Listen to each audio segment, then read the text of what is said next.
sudden it moved back and forth, and then it toppled over, and I hit my head on the table. First responders digging through all the rubble after a 7.7 earthquake and a large aftershock rocking Southeast Asia today. Myanmar was the epicenter of that quake, but its effects felt several neighboring countries. Good evening, everyone. Welcome to West Coast Wrap. I'm Frank Malico. More than 140 people are confirmed dead and more than 700 are injured. Both tolls are expected to rise. Fox's Mike Emanuel takes a closer look at all the damage and the efforts now underway to find survivors. Frightening moments in Southeast Asia as a massive earthquake shakes at least two countries. The U.S. Geological Survey reports the epicenter was in Burma's second largest city of Mandalay. The 7.7 magnitude quake was followed by another very strong 6.4 magnitude aftershock. The impact felt hundreds of miles away in the Thai capital of Bangkok. The tremors were strong enough to cause buildings to sway. You can see water sloshing out of this rooftop swimming pool. A tourist says there was a rush to get outside when everyone realized what was happening. The building started really moving and a lot of screaming, a lot of panic, people running the wrong way down the escalators. Dozens were trapped under the rubble after a building collapsed in Bangkok. Rescue workers say the rubble is still too unstable for them to search for survivors. The extent of the damage and death is still unknown. Those who evacuated buildings were urged to stay outside in case of more aftershocks. Many describing the experience as surreal. Then I got up and then I felt myself swaying a little bit. I thought I was fainting because everything suddenly shaking. Burma's military-run government declared a state of emergency in 6 regions and states, including the capital. The country's been in ongoing civil war since 2021, which could complicate the recovery efforts. Search and rescue operations are only just beginning. The death toll is expected to rise. Mike Emanuel, Fox News. The Trump administration says it will extend help to victims of the earthquake. State Department spokesperson Tammy Bruce highlighted the efforts of the United States today to help bring relief to those affected by the big quake. The United States sends our deepest condolences to all affected in Burma and Thailand by the earthquake that struck this morning. USAID has maintained a team of disaster experts with the capacity to respond if disaster strikes. The United States is evaluating the need for assistance based on requests and dynamic reporting. A state of emergency was declared by Burma's military-run government as search and rescue operations do continue. Closer to home, the free fire debris removal program is being extended for residents impacted by the recent wildfires in Southern California. Residents initially had until Monday to opt into the fire or make that free U.S. Army Corps of Engineer fire debris removal program. Deadline has been extended now to April the 15th. You can find the forms to opt in by visiting recovery.lacounty.gov. White House today asked the U.S. Supreme Court to allow it to resume deportations of Venezuelan migrants under the 18th century wartime law. President's request has already been rejected by a federal appeals court in Washington. A panel of judges left in place an order temporarily prohibiting deportations of migrants under the Alien Enemies Act. The Justice Department argued the federal courts shouldn't interfere with sensitive diplomatic situations. San Franciscans today marking the anniversary of a Supreme Court decision affirming birthright citizenship in the United States. On his first day in office, President Trump signed an executive order to overturn the right to U.S. citizenship to anyone born here. Well, a federal judge has put that order on hold, saying it violates the Constitution. 127 years ago today, the Supreme Court upheld the interpretation of the Constitution when a San Francisco man, Wong Kim Ark, sued and won recognition of his U.S. citizenship. Several California universities are under investigation by the Trump administration. The Department of Justice wants to know if the schools are complying with the Supreme Court ruling in 2023 banning the use of race and ethnicity as a factor to admit students. U.S. Attorney General Pam Bondi said in a statement, the investigation is all part of an effort to end, quote, illegal discrimination in higher education. A UC law professor explains what the investigation could look like. They could certainly ask for data. They could ask for admissions files. They could ask for notes that might have been taken about admissions files. They could interview people if they wanted to. It depends on how much effort the department wants to put into this, as opposed to a big press release. I really don't think they're going to find very much because we've been used to these rules for so long. Public universities in California have been barred from using race and ethnicity as factors in admissions since 1996, when voters approved Prop 209. The Trump administration says a new California law meant to protect transgender students may be against federal law. The argument is that the law passed last year violates a federal law that gives parents the right to access their children's educational data. California law limits school boards from requiring teachers to inform parents when children do request to use a different gender identity. Education Secretary Linda McMahon said in a statement, quote, teachers and school counselors should not be in the business of advising minors on consequential decisions about their sexual identity and their mental health. LGBTQ plus pride flags are now banned in government buildings and schools in Utah. Republican Governor Spencer Cox announced that last night he was allowing a ban on unsanctioned flag displays to become law without his signature. Cox says he continues to have serious concerns with the policy, but decided not to reject it because he says his veto would likely have been overridden by the Republican-controlled legislature. Beginning May 7th, state and local governments in Utah, their buildings will be fined $500 a day for flying any flag other than the U.S., Utah, military, or a short list of other flags that are approved by their lawmakers. Utah has also become the first state to ban fluoride in its drinking water.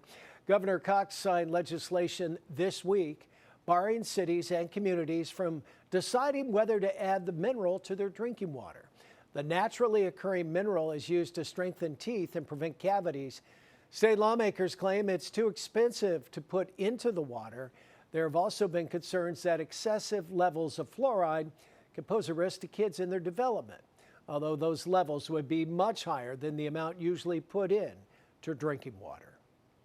A doctor based in Hawaii is accused of trying to kill his wife on her birthday. Fox's Jill Kuramoto has the latest, including the doctor's first court appearance.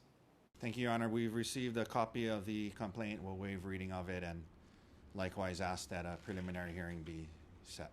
Gerhard Koenig stood silent in court as the judge set his bail at $5 million. Koenig is charged with second-degree attempted murder for trying to kill his wife, Ariel Koenig, on the Palipuka Trail Monday morning, which happened to be his wife's birthday. Koenig is an anesthesiologist from Maui, and the two were vacationing on Oahu. And we now know more about what happened on that trail. Court documents reveal that Ariel Koenig says she refused to take a selfie with her husband because she said she was uncomfortable standing close to the edge of the cliff, and that Koenig then attacked her, grabbing her hair and smashing her face to the ground, and bashed her head several times with a fist-sized rock. The woman said Gerhardt took out 2 syringes from his bag and attempted to inject her, but she was able to get away. It's unknown what was in the syringes. 2 hikers saw the attack and scared off Koenig, then walked the injured woman off the trail. A witness described the scene. I saw all of a sudden 3 girls coming down from there, and one of them was all bloodied up. And I thought at first that she fell down or whatever thing was. But actually, then I heard that somebody up there tried to hit her on her head or bashed her on her head. Koenig fled after the attack and sparked a nearly all-day manhunt. He was found walking on Nu'uanupali Drive and was arrested. As for his wife, she was last listed in critical condition at Queens Medical Center with serious head and facial injuries. Koenig's next court appearance is scheduled for March 31st. Jill Kuramoto, KTVU News, working for Hawaii. The babysitter accused of stabbing a little girl to death appeared in a Las Vegas courtroom this week. Investigators say 41-year-old Marquetta Phillips killed the little girl Wednesday while babysitting the child. They offered no motive, but Phillips was reportedly held for a mental health crisis just a week prior to the attack. Little girl's mother described seeing Phillips in court for the first time. Seeing her face, like, for the first time, like, horrible. Like, you did that to my baby. Like, how? That little girl's father said the woman had been living at his home but did not notice any signs of mental distress. She is now being held without bail. Those are the real villains here. And we're going to go after them. And the president's made it clear we're going to go after them. Tesla CEO and Trump advisor Elon Musk lays out a clear message to people who vandalize his products. And the epicenter of this year's measles outbreak eclipses a new milestone. A close look at the scope of the spread coming up here on the West Coast Wrap. In weather, here is our live camera in the San Francisco Bay Area. There's San Francisco in the distance. Some rain for parts of the West Coast for parts of the weekend. We'll have the update coming up. Welcome back. The measles outbreak in Texas is now growing, with a total number of cases in the state eclipsing 400. Texas health officials say there have been 73 new cases since Tuesday. The outbreak now spanning 17 counties, most of those in West Texas. 41 people have been hospitalized since the outbreak started about 2 months ago, and one school-age child has died due to measles. At least 5 states have active measles outbreaks currently, but Texas is logging the most cases. Elon Musk's xAI artificial intelligence startup has acquired Musk's social media platform X for $33 billion. Musk announced that transaction today in a post on X, saying that the two entities combined now hold a value of $80 billion. Musk launched xAI less than 2 years ago. As competition intensifies in AI, xAI has been ramping up its data center capacity to train more advanced models. And another case of vandalism against Tesla now under investigation, this time in New York. Police are looking for 2 people caught on camera apparently vandalizing a Tesla. This is in Brooklyn. Officials say the pair carved the word Nazi along with a swastika on the car and then took off. NYPD's Hate Crime Task Force is now investigating. Last night, Musk lashed out at those targeting his company, saying a great wrong has been done. What are they doing this for? Why? And what's happening, it seems to me, is they're being fed propaganda by the far left. And they believe it. It's really unfortunate.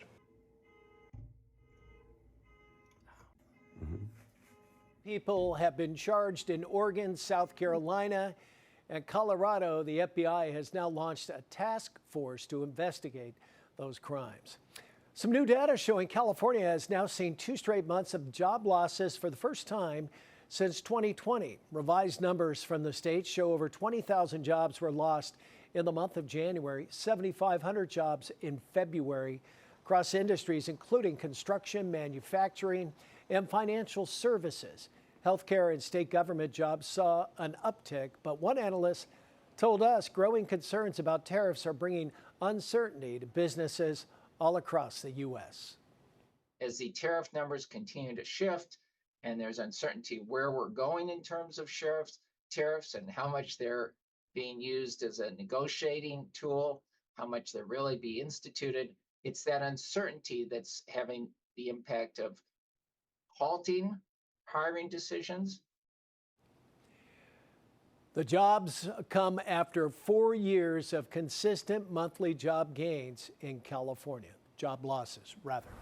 Severe thunderstorms flooded streets, forcing the closure of an airport. This is in southern Texas. More than 50 rescues were reported as people managed the intense weather there. Many drivers have been forced to abandon their vehicles on roads and parking lots. You see the cars in the water. National Weather Service says between 6 inches and 12 inches, a foot of rain fell in parts of South Texas in the last 24 hours alone. Let's bring in KTVU meteorologist Mark Tamayo, who's tracking conditions all across the West Coast on this Friday night. Mark? Hi there, Frank. Yeah, impressive imagery there with those big rainfall totals in parts of Texas. As we show you the West Coast, we are showing you this. Still some lingering rain showers up in the Pacific Northwest here with this system We've been watching this guy over the past couple days as we head into Southern California. We have partly cloudy skies, pretty much the same for Arizona. Some showers trying to move out of Arizona this evening. And then in Northern California, still some lingering rain showers up along the north coast. The Sierra, the winter weather advisory has expired, so they have some new snowfall in the mountains. And then still remaining unsettled up in the Seattle area and some showers closer to Portland as well. This was Seattle today, showing you the clouds out there. 53 degrees and rainfall, just over 1/4 of an inch of rainfall over the past 24 hours. In San Francisco, it's one of those days in the Bay Area, some sunshine, some clouds, a pop-up shower, and then back to sunshine. A high today is 60 degrees. And then in Phoenix, showing you some clouds in the distance, but a warm 84 degrees with partly cloudy skies. Here is the satellite once again. We're showing you the high clouds moving into Southern California, and then we also have this system. This was once a very potent area of low pressure a couple days ago up in the Pacific Northwest. Current numbers, as you can see right now, just updated. Phoenix is 71, Los Angeles 59, Reno 48 degrees, and looks like temperatures in the upper 40s to the lower 50s from Seattle into Portland, Oregon. Here's the plan for tomorrow. We are expecting still some more showers for Seattle tomorrow. San Francisco, we're going to thicken up the cloud cover throughout the afternoon hours. Looks like mostly sunny skies for Southern California and also out toward Phoenix, and some showers developing in the Denver area with temperatures there in the 60s. This system out here will bump up the rain chances for the Bay Area by Sunday. So here is the forecast model showing you this. It shows you the rain and the snow showers up in portions of the Pacific Northwest, also out toward parts of Utah, talking about some snow, and also into Montana.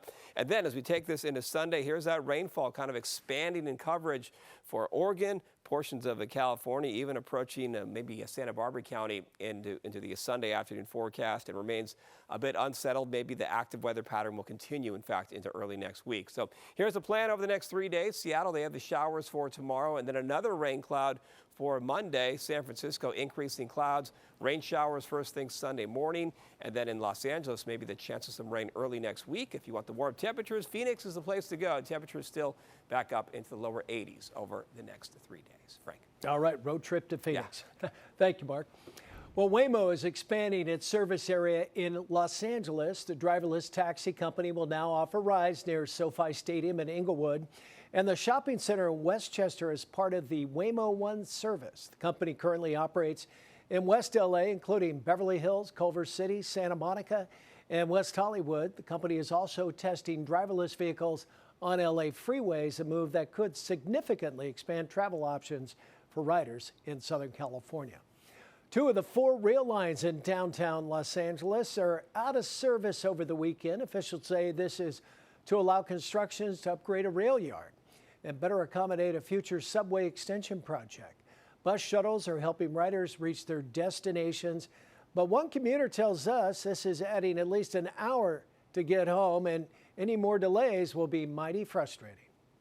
Just catch it from Hollywood and Western to Pershing Square, then I wait for the bus, but it's going to be all messed up because we have to get off of 7th and Flower, then catch a bus, and then I have to catch another bus now. So it's just a pain in the butt. Regular train service is scheduled to resume at 4 a.m. on Monday morning. Bus service resumed today in San Jose, California, and surrounding areas in the South Bay for the first time in nearly 3 weeks. About 1,500 VTA workers were ordered off the picket lines this week after a judge ruled their strike violated a clause in their old contract, which was still in effect during their negotiations. The workers' union says it plans to appeal that ruling, but in the meantime, riders are thankful to have the service back. It's fabulous. It's been very difficult to not have to take this. I've had to take Uber from the Didiron station over to the BART station. So this is cheaper, easier, and faster. The transit agency light rail service will not resume until at least Monday, as the agency responds to multiple copper wire thefts along the rail lines over the course of that 17-day strike. We can now honor and remember the beloved First Lady of television and the enduring mark she has left on American culture. Well, the late Betty White's career spanned more than 7 decades. How her contributions are now being honored years after her passing. Also ahead, wastewater has long been converted into fertilizer, Why some researchers say despite extensive screening, it's still harmful to our soil. More coming up. Arizona Governor Katie Hobbs says she is trying to protect rural agriculture in her state. She held a press conference in Tempe today focusing on the importance of farming in Arizona. She highlighted keeping water affordable. Governor says farmers face numerous challenges with water and the environment. We need to protect Arizona water users who are here today and who rely on our groundwater aquifers. So I'm going to ask for your help in pushing for new policies that will protect rural agriculture. Push your lawmakers to come to the table because we need new tools or we'll be forced to resort to other more extreme measures. Governor also says there could be potential federal policy changes, including trade and tariffs. Farms all across the country have been repurposing wastewater into fertilizer now for decades, but now there are growing concerns about some harmful chemicals seeping into our soil. Treatment plants screen out large debris from the wastewater before filtering out and burning off pathogens in the remaining solids that turn into fertilizer. But environmental experts say while the wastewater is screened thoroughly, it often still contains harmful forever chemicals. You can imagine if you have an industry that's using PFAS, obviously you might have very high concentrations. Most wastewater plants did not test incoming material for potential forever chemicals, which would likely require new federal regulations for a change to be made in the future.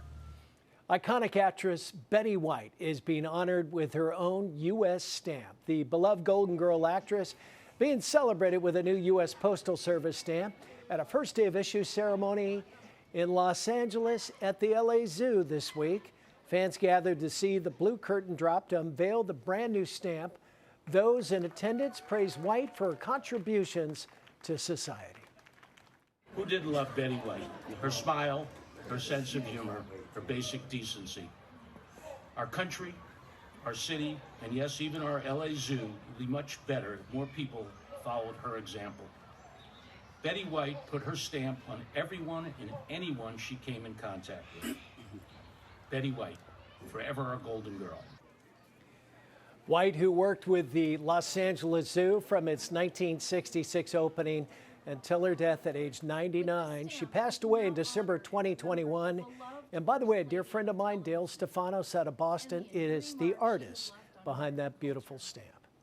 And finally tonight, a school in Montana is giving deaf and blind students a new place to play, compete, and connect. The Montana School for the Deaf and Blind is in Great Falls, is rolling out the school's newly renovated bowling alley after sitting unused for more than 15 years. The project was led by the school's foundation. Want to thank you for joining us tonight. Have a great weekend, everybody. We'll see you on Monday.